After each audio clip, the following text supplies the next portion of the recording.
Ruthless Compassion is a podcast that shows you how to become fiercely kind.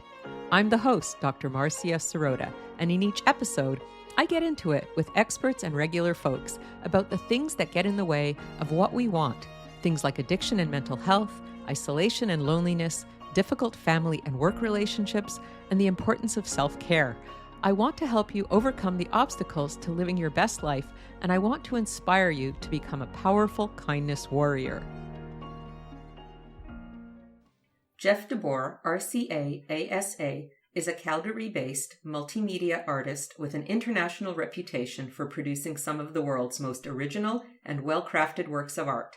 With an emphasis on metal, he is best known for such bodies of work as suits of armor for cats and mice, armor ties, and sword-handled briefcases, rocket lamps, and pop culture ray guns. In the last decade, Jeff has moved toward producing large-scale public works, ranging from giant wind-up tin toys, figurative pieces, and sculptures incorporating technology. You can find him at jeffdeboer.com. Jeff DeBoer, so happy to have you here on the Ruthless Compassion Show. It's entirely my pleasure. We had a little conversation earlier, and we had some very interesting discussions about what you're doing and what you believe. And I wanted to first ask you about your journey from being a young person in Calgary to where you are today, and what got you started in doing this very interesting work. So, how do you begin? I know that when I was very young, I know that I wasn't like the other boys on the playground. And I guess if you want to describe your life from your own kind of personal mythology, all the other boys were really into hockey, and I just had no passion for that. So I didn't speak their language. I didn't understand the things that they cared about. So I guess I sort of early in my life, I found myself as an outsider. And I think that you're asked some hard questions at a young age that maybe the other kids weren't asking themselves. And I certainly defining myself or even justifying my own existence as a child was one of the questions that I had to ask myself. And I think that you end up living in your mind and your imagination. And I think that part of what I was looking for was almost some sort of superhero-like superpower that was my own personal secret. And I think that as I got older, that sort of stayed with me. But I started really, as a child, I was always making things. So part of my imagination, maybe starting with Lego and things like that, but also drawing and painting and wanting to be an artist, I think was very, very an early thought for me. And as I got older, because my father was a sheet metal fabricator, I started working in metal. And I also had this sort of fantasy that I would build a suit of armor for myself. And be it, for whatever reasons one wants to build a suit of armor, I certainly had this idea that by the time I graduated high school, I would go to my high school grad wearing a suit of armor, sort of reveal myself as something to everyone in the end. Of course, I never did finish the suit of armor, but those were the thoughts that were going through my mind. That sounds so interesting. It seems like a very common experience for young people who don't feel like they fit in, that they end up having to dig deep into themselves and find their inner resources of strength and wisdom and creativity to almost reinvent themselves. Yeah, I think that happens a lot. Like after high school, it was sort of like a reboot. And, you're away from that whole world of your bullies, in a sense, are there physically, but then later on they disappear. But you have this opportunity to get away from all of that and reinvent yourself. And there's sort of a new kind of raw determination that you get from that experience. So I think that a lot of people who've been through that sort of thing may look back and say that they were like, from using sort of a warrior's term, you are tempered by those experiences, not necessarily broken by them. And if I look back at all those experiences, they actually turned me into a very strong, self-reliant person. And I actually, now as an adult, I can look back at those experiences and say, well, I think that actually made me strong. And I would not change anything. It's so interesting. You're talking about being tempered by your difficulties in life, and here you are tempering steel, so to speak. Yeah. So how much of the symbolism of your tempering emotionally do you think you've put into your creativity? Well, I mean, I would, it's interesting because, funny enough, at the end of this week is going to be the 30th anniversary of the first suit of armor that I ever built for a mouse. Wow. And I think about it that mouse is actually a very strong symbol for me because I always thought of myself as this little, rather insignificant thing in the world. And I think that when you also take on the career of becoming an artist, it's not like I'm an investment banker here. You are really going into some difficult territory where there's a lot of risk.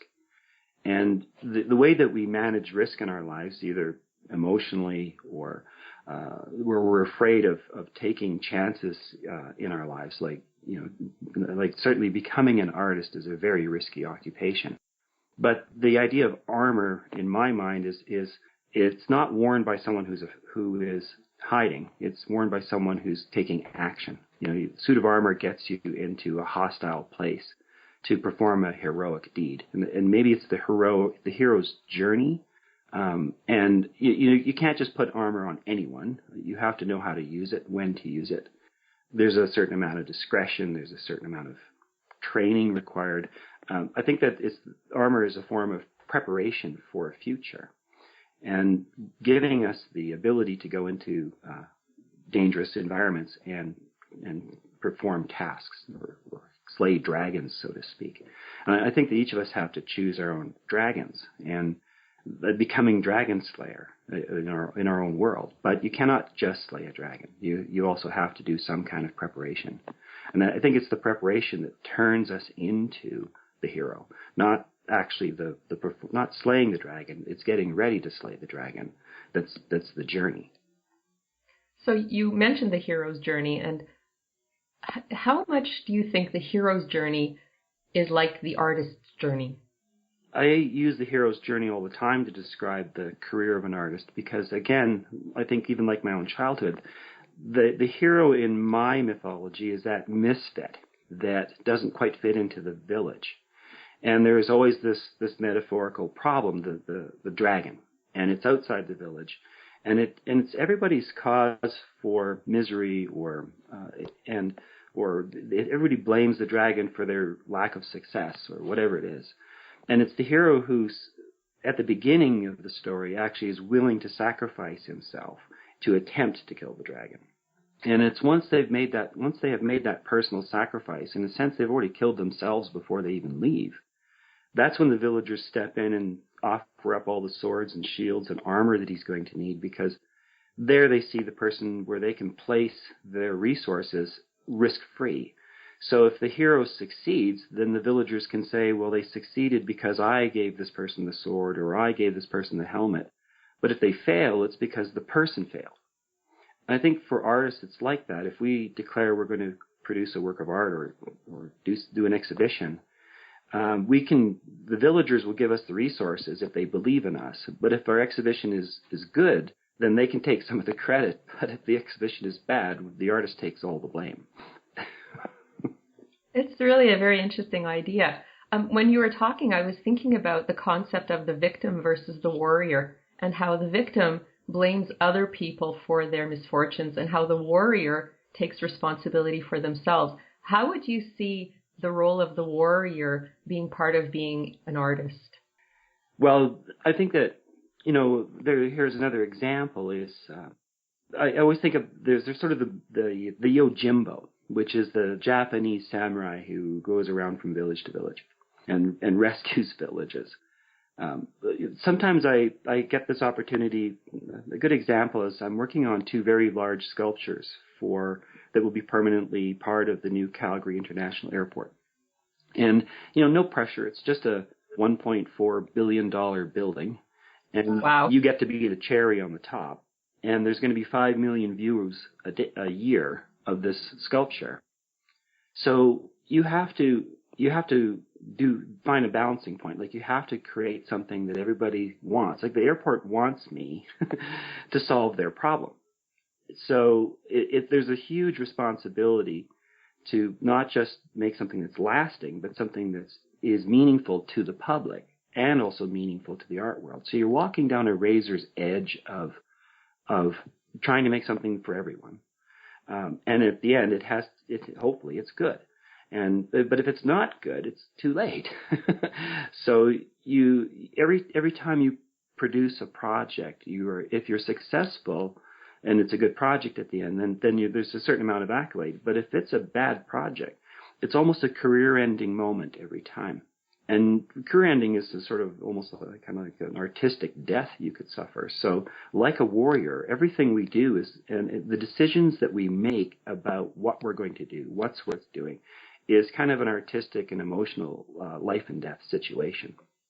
So going back to that little boy that you were, who was, who didn't belong and who might have been picked on in the schoolyard, and then the choice that you made to be a warrior and to take these kinds of risks, would you say that would be a prescription for other young people who feel that they don't belong, maybe not to be an artist, but to take those kinds of risks and to take that hero's journey?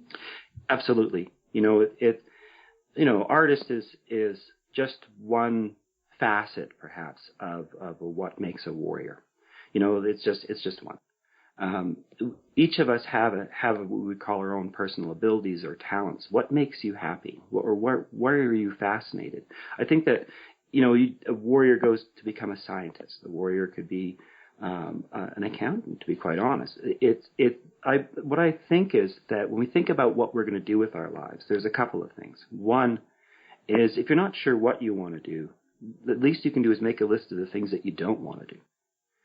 And the other thing is that it doesn't matter what job you do, because this idea of warrior also brings a certain kind of dignity or nobility to life. There are no noble jobs. There are just noble people doing jobs. Does that make any sense? Absolutely, absolutely. So the other thing we talked about when we had our original conversation was how when you're creating art, you're creating yourself, and how if you have the identity of somebody who's not important, let's say, because of the experiences you had of not belonging and feeling different, and then you start to do something in the world that makes you feel like a warrior, how does being creative, for example, help you shift your identity from loser to warrior, to someone who feels unimportant to someone who feels that they're important and they make a contribution? Right. Well, again, this idea of creativity, we keep compartmentalizing it into thinking it's only artists that are creative. The human being is actually creative, period. And this idea that you can create yourself, Eastern philosophy, in the Dharmapada, Buddha writes, you are the creation of your mind. And what he meant by that also is that what you do today is influenced because of what you did yesterday. But what you do today will change who you will become tomorrow. So we are a continuous process. So if you look at your past and you think you're a loser, that's the information of the past. We're creatures that live in sort of past, present, and future. We can, if you imagine your life as a book, so ends that chapter. We have to forgive ourselves for the past, but we have this opportunity to recreate ourselves whenever we choose. And creativity is also about making choices. So, we can empower ourselves regardless of the situation that we're in, and choose in the moment to start taking actions that maybe in the moment won't make any difference, but in the future will. I always think that creativity for me is imagining the 5 year from now future self. If the future self had a typewriter and could type a letter that I would get today saying, Jeff, do this. The question is, if it was difficult, would I do it?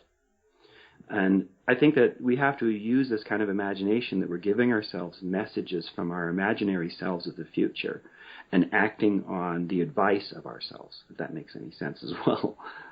For sure. Yeah. And I think that whole thing, that whole description of imagining yourself or projecting yourself into the future is what creativity does for us.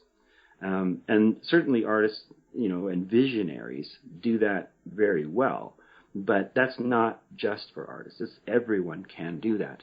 But they just need to understand that they can. And quite often we live in a culture where people live for the moment. Everybody wants instant gratification. We've forgotten how to be patient. And again, when I describe patience and creativity, everybody keeps telling us that patience is a virtue, and we'll never find the time. In my work, patience is a luxury because I take the time. That's such a lovely way to put it. Another thing I want to ask you, apropos of what you were just saying, is how does courage and taking risks come in to this hero's journey in creativity? And I absolutely agree with you that creativity doesn't only apply to art, but you were talking about taking risks and being courageous. What do you think is the role of courage in being an empowered person in the world? Well, again, courage wouldn't exist if there wasn't fear.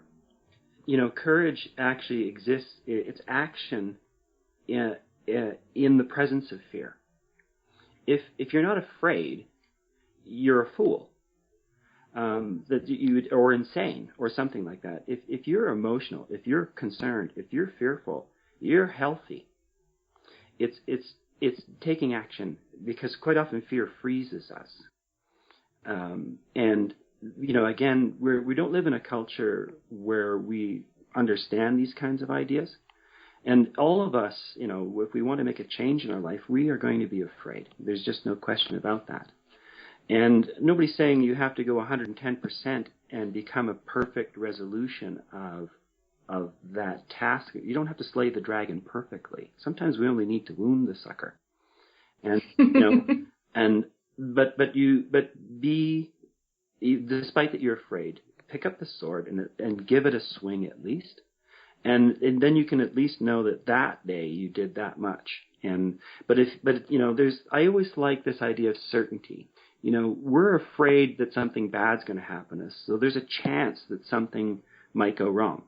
But I know for certain that if you don't try, you have 100% guarantee that you will never succeed. Absolutely. Absolutely. You also mentioned, as you were talking about how people are expecting instant gratification and instant results for their efforts, but that can be a very empty promise. In your work, especially now that you're doing these very large public works, it must take a very long time to go from conception to completion.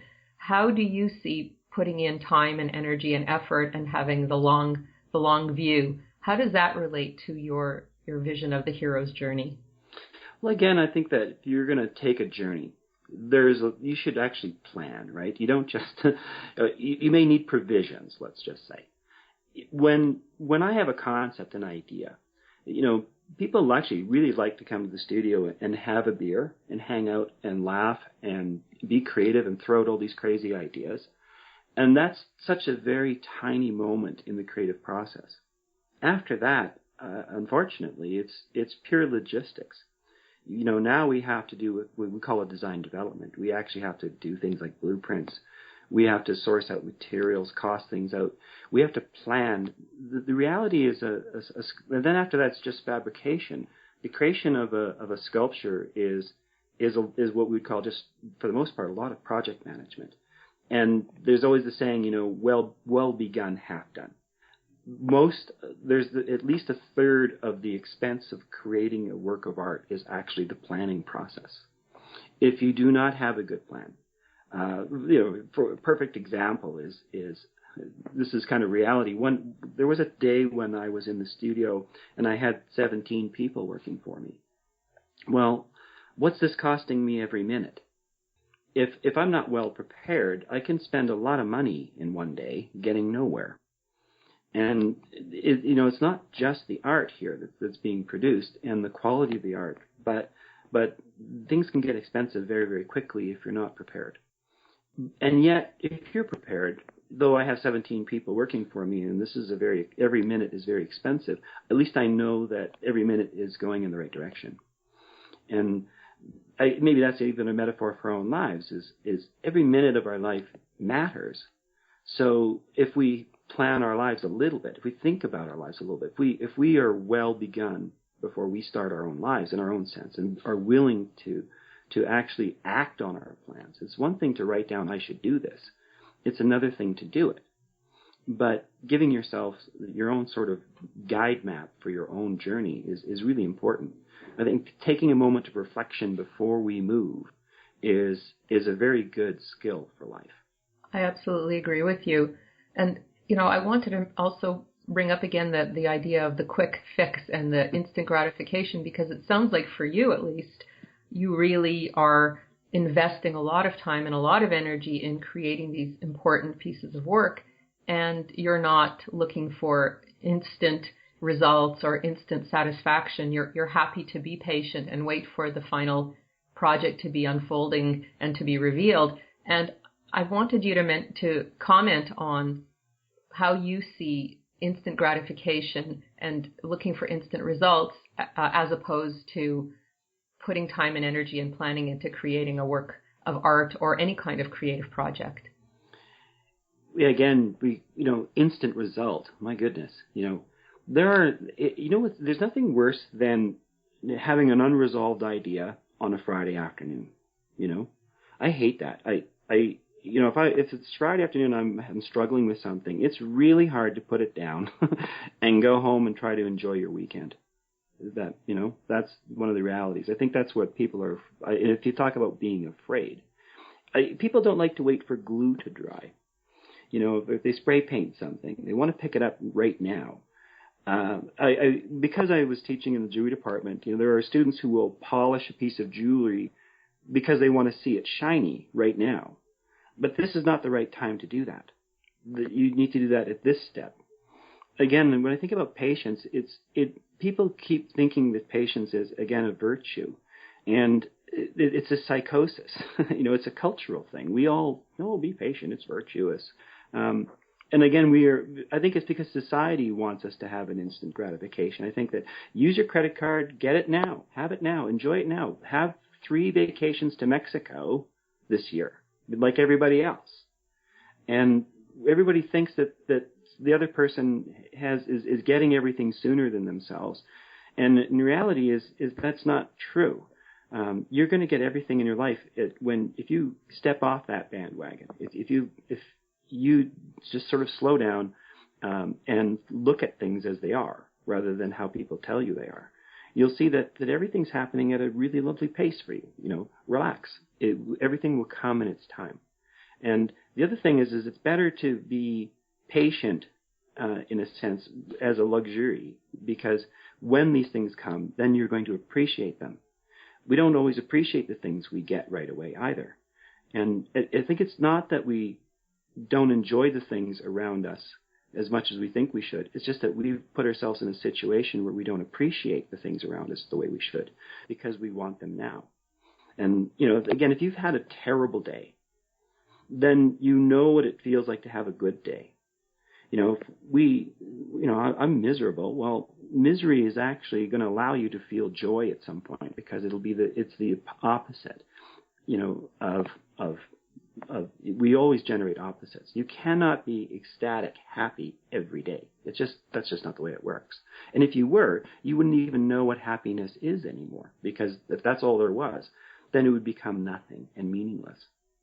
I totally agree with you. I think that our society that promotes this quick fix, instant gratification ideology actually deprives us from taking enjoyment, because things become very empty and meaningless and flavorless. So I agree that if you're taking your time to appreciate and to be patient and really understanding the difference between something that is easy come by versus something that has required effort, then it's easier to be grateful and to enjoy. And, unfortunately, we're living in a society that wants us to consume, not enjoy. Yeah.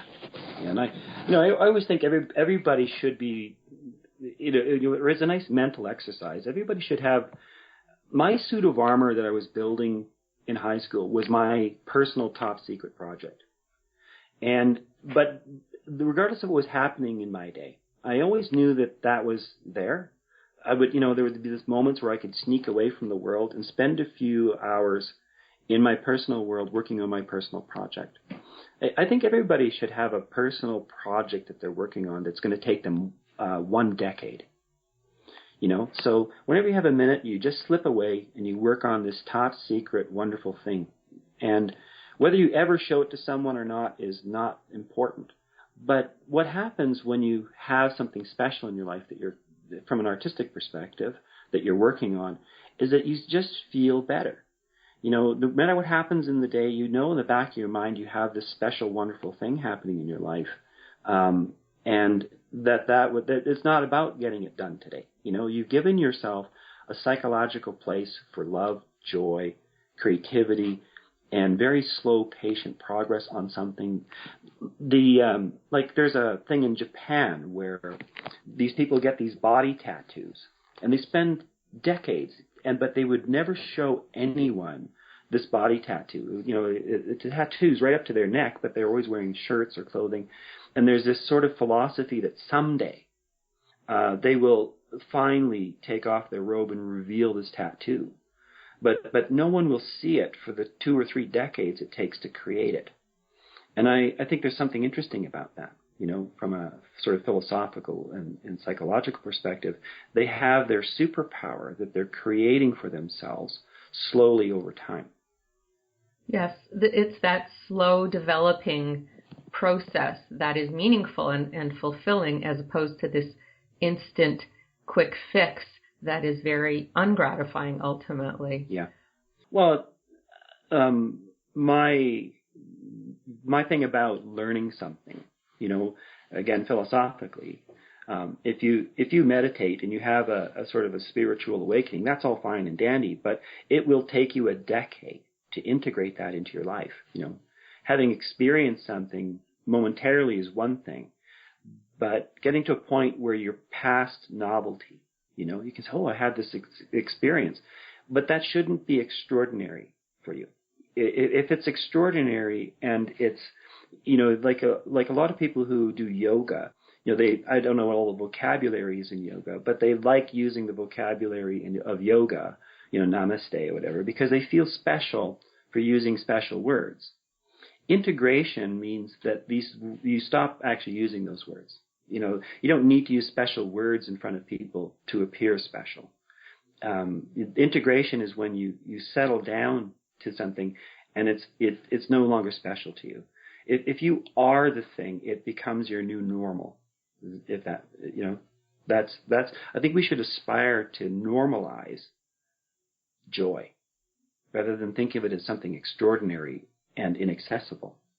It's sort of like the idea of wearing an accessory as opposed to taking something in and it becoming part of who we are. Yeah, that's right. Yeah. Cool. So I wanted to ask you about your journey from making armor for mice and cats to making these giant public works that you're talking about. How did you go from small scale to such large scale? Well, there's a very famous artist here in Calgary. Her name is Katie Owie, and she, like so many other people, is in my mind a master, and she's been very kind, and she always gives me advice. And she said to me that if you can create the maquette, you've created the sculpture. And no, a maquette, for those who might not understand that, is just a small model of a sculpture. But by creating a small model of the sculpture, you actually have built the sculpture in your mind. You've completed it. The large version is just an industrial process. So if many of the things in my training in small scale metalworks, I can make beautiful models, and I can make a lot of models. So it's efficient for me to visualize small things and make them quickly, and then it's not that difficult to scale them up. So this idea of transference from the small to the large is also a big leap for me too. I didn't just go into large sculpture. It took a long time. I wanted to do large sculpture, but it took me a long time to get over it because it's so comfortable to be at your bench, working on things that your hands can handle. It takes a little while to get used to having to use sky cranes to manipulate materials. And that also maybe there's a fear of risk too, because when you go big, there's no hiding anymore, and again, that's just part of your own journey that you, I like to think of it, the mouse that roared, maybe the mouse is my spiritual animal, but I'm also a Leo. So the lion wants to do the big things, and you have those thoughts or notions or those feelings inside of yourself, and you go after them. And to, eventually you surprise yourself. I got to large scale through a series of steps. It wasn't just overnight. It took me that took a decade to get to that.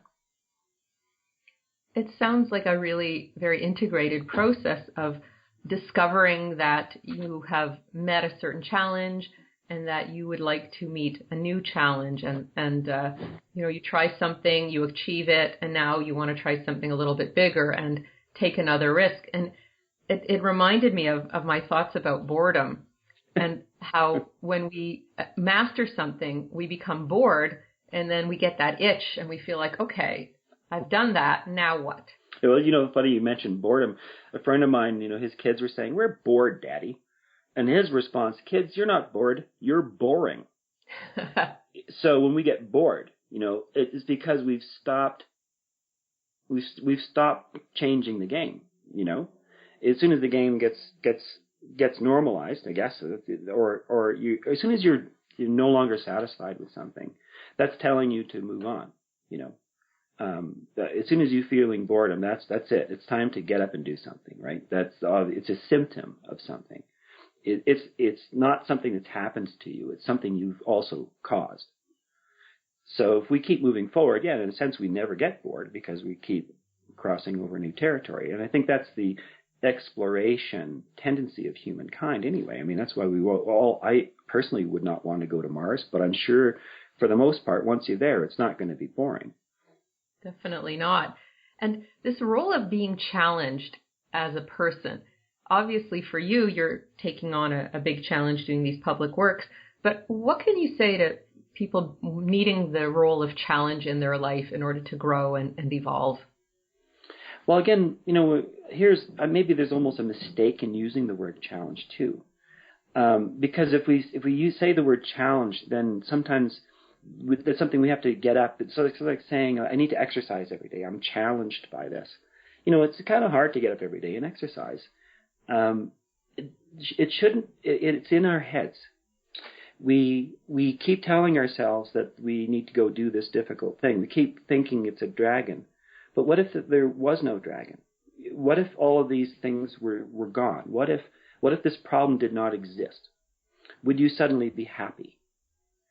And if, the people will always sometimes almost hang on to a problem because it saves them from having to succeed or take a risk. I can't do this because of this. But imagine, using our imaginations as creative people, what if this thing suddenly could be taken away? What if it disappeared? What if everything that was holding you back, everything that was troubling you, suddenly by the wave of a magic wand could just disappear? What kind of person would you be now? And that's where people start to get fearful, because if I feel challenged or if I feel unhappy, it's just as likely that I want to be unhappy, because if that went away, I wouldn't have an excuse for being unhappy. Does that make sense? Absolutely. It's very interesting. I'm thinking very deeply about the things that you're saying. Once the hero slays the dragon, what else has he got to look forward to? So what does he have to look forward to once the hero slays the dragon? What do you think? I'm thinking alcohol and suicide. Because maybe we need our dragons, Maybe instead of looking at our challenges as negatives, maybe they are forging us constantly. Maybe they are our reason to be strong. As an artist, here's an interesting thing. Like, as an artist, I have to make a living selling my work. My work has to be good enough to sell. If it doesn't sell, I'm done. So I have to go to work every day, and I trust me, I wish I was a multimillionaire so I wouldn't have to work so hard. I really do. That's for me. This is a problem and a challenge for me daily. Just unfortunately, I have a very expensive studio. I have people who rely on me, believe it or not, for income. It's not just making. People say, "Can you make a living as an artist?" Well, my God, I have maybe 3 people who rely on me to make a living. That challenge never goes away, and some days it just tires me out. But I think about it. If it wasn't for that, I wouldn't work so hard, think so hard, try so hard daily. It keeps me. It makes me. The thing that seems hardest to me, and also at the same time, is the thing that's best for me. These interesting paradoxes of life. Yeah. Yeah. But I feel, sorry, go ahead. Well, the other thing is that we should try to maintain a light heart about the things that are happening to us. Sometimes, I've had situations where things have completely exploded and gone completely haywire. And all I can think in that moment is, this is going to make a great piece of something for me to talk about in a lecture someday. Do you have a story about something like that happened to you? I've got thousands of them. My funnest story was when I was first building my studio. I went to a store and I had to purchase a very large industrial compressor. Okay, so it was $1,200 for this large industrial compressor. And being the person I am, I didn't want to pay to have it delivered. So I took my truck. I drove there. They put it in the back of the truck, and I tied it down vertically behind the cab of my truck. And they're saying, I don't think that's a good idea. And I said, no, it's fine. I'll drive slow. So I'm driving back to my studio, and I'm sitting at the set of lights listening to the radio, and I've forgotten that this big compressor is in the back of my truck. And, of course, the light turns green, and I take off, and the snaps break, and I now have a 600-pound, $1,200 cast iron compressor bouncing down the Cloud Trail. Oh, my God. And smashing into pieces. Literally, like, you might as well take a $1,000 bill, and set it on fire. This is exactly what I've just done. And in that moment, you would think that you worry about this is a moment when I'm building my shop and I'm borrowing money. This is money from the bank. This is money I don't have. This is a terrible moment. But I stop, traffic, cars are honking, this Good Samaritan helps me throw all the debris in the back of the truck. So that's good. I'll go back. So I get back to this store and press the button at the loading door, and the door opens, and there's a stock boy sitting there, and he looks into the back of the truck, and this compressor is destroyed. There's not a thing about this there's not one single piece of this that is salvageable. And I look at him, I go, I've changed my mind. I've decided to return it.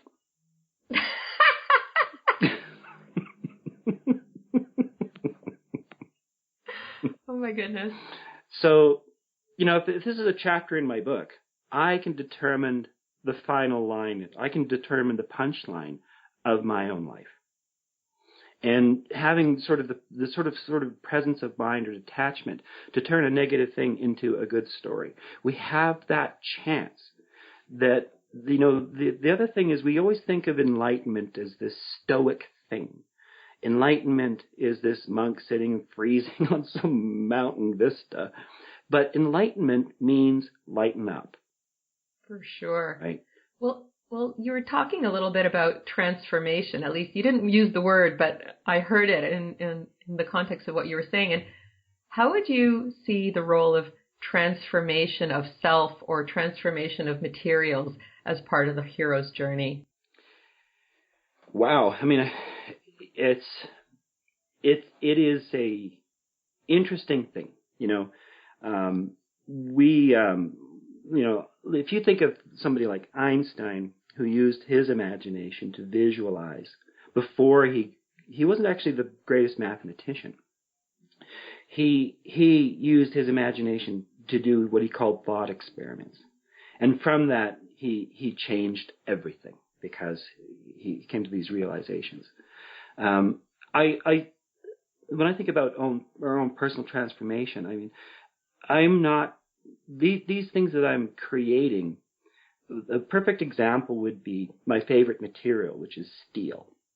Now, steel actually is a slight, when you add a little carbon to it, you get steel, but it's actually iron is the base for steel. And where does iron come from? It's the last stage of a superstar. It's the core of a superstar that causes such high gravitational field that the superstar collapses on itself and goes supernova. And in going supernova, the compressing atoms create more complex atoms, and basically the stuff of life is generated out of a supernova. So in that moment, all the stuff that's going to be me and that material are all there in the same moment. The possibility of me and the possibility of that material, all potentiality exists in that moment. And it has to go through this incredible billions of years of process before it arrives and becomes the planet Earth. And there's a species that arrives that finally is intelligent enough to mine and work the materials. And then there I am. This sheet arrives at my shop, and I hammer it and shape it, cut it, fit it, create this object. This object and myself have come finally to what we would call maybe some point in process where we are now in sort of our own reality. I've created something. But if you think about that, iron and myself are actually still one and the same. And so this when you realize that you're part of everything and everything is part of you, that I create that thing and that thing creates me. That's not a philosophy that is common in Western culture. That's not a way of looking at things. We feel like we are on the planet. We don't have to understand that, no, we're not on the planet. We are the planet. And people have this detached view of themselves that I think is wrong. Everything we are and everything we do is all connected. Even talking to you, you are a part of myself too. I see myself in other people. We're just not raised to think that way. We fail at compassion when we start to view as other. That person is other. Well, it's their problem, not mine. And my problems can never be solved because no one else can ever help me. We go through these vicious things. So we all suffer because we either are not allowing ourselves to help ourselves or others to help us, or we're not willing to help others because we get into this other mentality. And that's why this idea that we are all connected actually creates a certain kind of compassion, not just compassion to others, but first and foremost compassion to yourself. The sort of final philosophy on that is if you want to help somebody, the first rule in all this stuff is try to help yourself first. That's the first act of compassion, because once you've helped yourself as best you can, that's when you begin to have surplus.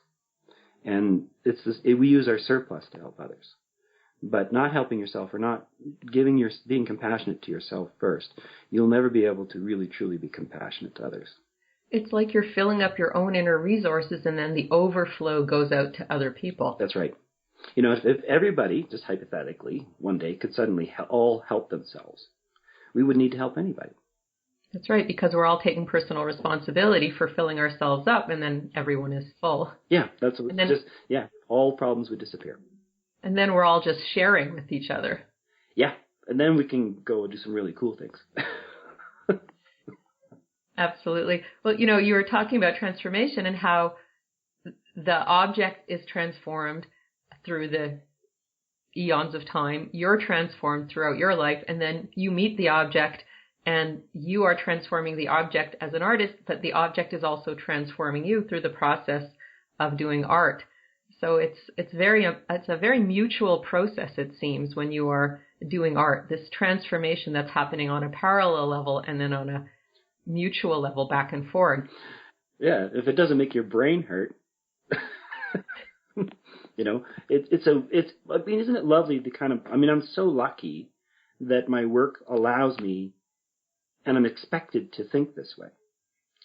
Well, it's very exciting because you get to go deep, and I think that's the role of the artist. It's the person who goes deep, who asks the questions, who thinks about these mind-bending ideas, and then takes these ideas and puts it into some kind of creative process and possibly product. Yeah, well, and I can spin down this rabbit hole so many different directions too. If I look at the artifacts of the past, let's say Michelangelo carves a great sculpture. Why am I drawn to that? There's something in my spirit that perhaps has some connection to Michelangelo. Maybe I am in some form a spiritual connection or a form of spirit reincarnation of that idea, or that feeling is reignited in myself when I look at something that Michelangelo did. And am I leaving behind objects that will ignite that in others, here and now and in the future? So where is this coming from? I've never felt that I was that smart or that talented. I've always felt like I was in possession of something and that I was a servant to, that the skills that I have are working for something. And that's it's a nice place to be, because I'm not that good, but the things that I create are. It's nice. Yeah. Sorry, go ahead. It's a nice thought, It's nice because you're claiming it without owning it. Yeah. Well, to wind up, I just wanted to ask you if you had any call to action to the people who are listening to this show, anything that you would like to encourage them to do to experience their own version of the hero's journey in their lives. Yeah, there's one thing I would insist that they do, and never, ever stop doing. Just sit down, take a second, relax, first of all. Then make a list of all the things that you don't want to be, the things that you don't want to do. Draw a line, and on the other side of that line, try to find the opposite of all those things. Then, once you've done that, give yourself something that you will do 5 minutes a day. Just spend 5 minutes a day working towards that, those opposite things. It doesn't matter what job you have or where you are or how rich you are, how poor you are. But if you can give yourself 5 minutes a day where you know you're moving forward, then you'll feel that much better, because you are starting to create that superhero in yourself. So long as you know that 5 minutes a day is spent on your top secret project, that's what you need to do. That's a wonderful piece of advice, Jeff. I hope so. It's kind of working for me. Sounds like it. But the thing is, for me, this is not super or special anymore. You have to understand that too. This is my normal. This is just normal for me. And I don't have superpowers particularly. I actually don't. I'm not smarter than anybody else. I'm not necessarily more talented than everybody else. I was born this way, right? This is the way I do things. This is how I think, and this is how I work. And I've had a lot of time to think about these things and maybe put them into a language. I think I'm very lucky that sometimes I can find the descriptions, to explain these ideas, and through my work and in talking about it. So I'm very lucky, and I'm really grateful for you to take the time. There's something happened in that supernova where perhaps you and I are meant to have this conversation too. You're part of the whole process too. This conversation is meant to happen, and if it does good in the world, if it helps people sort themselves out a little bit, this is our function between the two of us too. This is meant to be. Very well put. This is your normal too, I suspect. Absolutely. Yeah. Well, thank you so much for coming on the show. It's really been wonderful talking with you. There's so many things to think about. I'm going to, sit and really contemplate a lot of the things we talked about, because there's a lot of really cool conversation that we had, and I'm hoping that the people who are listening feel the same way. I hope so too. And again, really thank you for, just being compassionate. It's just that simple. I'm not even sure what your goal is with all of this. We don't necessarily need to know how it ends. Both what you're doing and what I'm doing, these are our paths. The destination for everyone, we don't have to always have a fixed destination. It's sometimes the destination demonstrates itself to us as we're going along. Yeah. These things will reveal themselves. Absolutely. Yeah. Okay, Jeff. Well, thank you so much. Enjoy the rest of your day, and we will send you a copy of the recording. Okay. Well, I get to spend the rest of my day welding. Sounds exciting. What I'm doing today, not in the least. Yeah. Well, thank you very much. My pleasure. Really, it was wonderful. Okay. Take care. Bye-bye. Bye. That was the amazing Jeff DeBoer, and I'm Dr. Marcia Sirota. If you like this podcast, please review it on iTunes. You can also sponsor me on Patreon at patreon.com/Dr. Marcia Sirota.